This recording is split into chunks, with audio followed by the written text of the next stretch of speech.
So with this weather like this, is it any hotter for you with the beard? Yeah, I mean, it may have to take a half-inch off the beard. It's been pretty hot out there. Fortunately, we haven't been down in Houston or Dallas recently, so that's a really trying time for the beard. How do you see the game as far as the heat goes on Sunday? It's going to be hot. I think that once you come to these summer games and it gets hot, those kinds of environments are tough, definitely, for both teams. So we're going to have to be ready for it, and it may slow the tempo down of the game a little bit. When you look back at that Wednesday's game, obviously, what do you think went wrong for you guys that kind of things unraveled, and how do you kind of rebound and make sure you have a much better performance Sunday? Yeah, we have to have a response, definitely.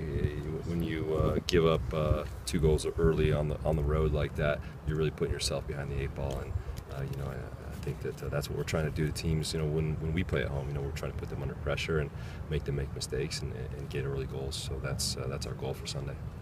What do you think happened in LA? Just kind of the 2 early goals and things unraveled, or? Yeah, I think a lot of that game was about the final third. I think that they were really sharp in the final third, and they benefited off of some mistakes we made. And I think that it was definitely difficult for us to get out of that half, down 3-0, and come back in the second half and with a good response.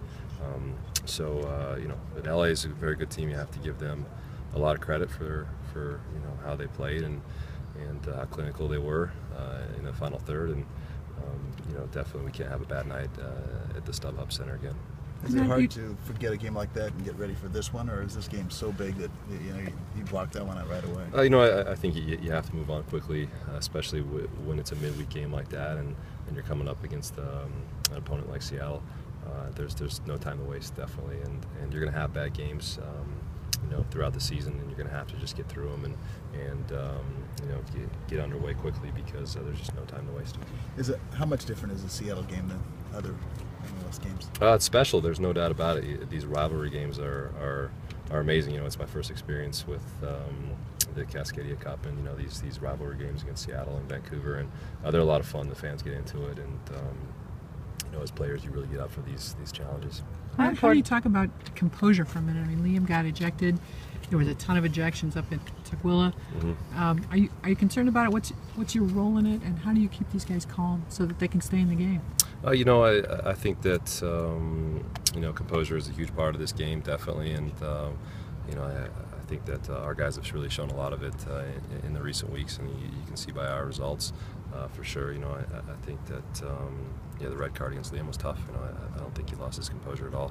I think that's just a tough call, to be honest with you. We've got to continue to keep our cool and use our energy in the right places on the field. How is it going to change your preparation, or how you guys play, maybe because Liam isn't going to be there on Sunday? He's an integral part of our defense. There's no doubt about that. Losing Reggie is tough, but fortunately, we've done really well with Papa, and the 2 of us have played together in the preseason, and we've had a few games already this season which have been good, and I think that we don't miss a beat with Papa in the lineup. Obviously, the crowd plays a big role in these type of games. When you were an opposing player coming here, how did it affect you guys and yourself personally? I think it was always tough, the adjustment, in that first 5-10 minutes of the game when you're under pressure, and you're trying to not give anything up. I think that you can't hear a whole lot on the pitch when you're playing, and sometimes you're really struggling to get the ball out of your own end. So I think that's what we got to capitalize on that. That's a huge advantage that we have playing on our home field. Besides the game Wednesday, how much fun has it been playing the last month here? It's been awesome. When you are in a groove and you're winning, there's no better feeling for sure. But the season's long, and we got to make sure the highs aren't too high and the lows aren't too low. We obviously saw that on Wednesday night, so we're definitely looking for a response on Sunday. How does the preparation change knowing you're facing a Seattle team that won't have Dempsey or Martins? I don't think it changes a whole lot. They're still a team that's difficult to play against, no matter who they have up top. They can put a few guys up there that are very dynamic, and they're obviously learning from 2 of the best in the league, from Dempsey and Martins. They can obviously hurt you on set pieces with Marshall. He's a big guy. So there's a lot of different ways that they can win. And in terms of kind of rebounding from LA, how important, if you guys get a result, if you're able to beat Seattle on Sunday, how important is that to kind of just erase LA completely and move over and start a new run? Yeah, that's the focus. The next game, and having a response. I think that the good thing is we're at home. We have a bad game, we're on the road, and we have another one. It's on the road. You're up against it. It's very difficult, but we're at home. We're going to feed off that energy from the fans, and hopefully we'll have a good performance. Thanks, Matt. Thank you. Matt, what can you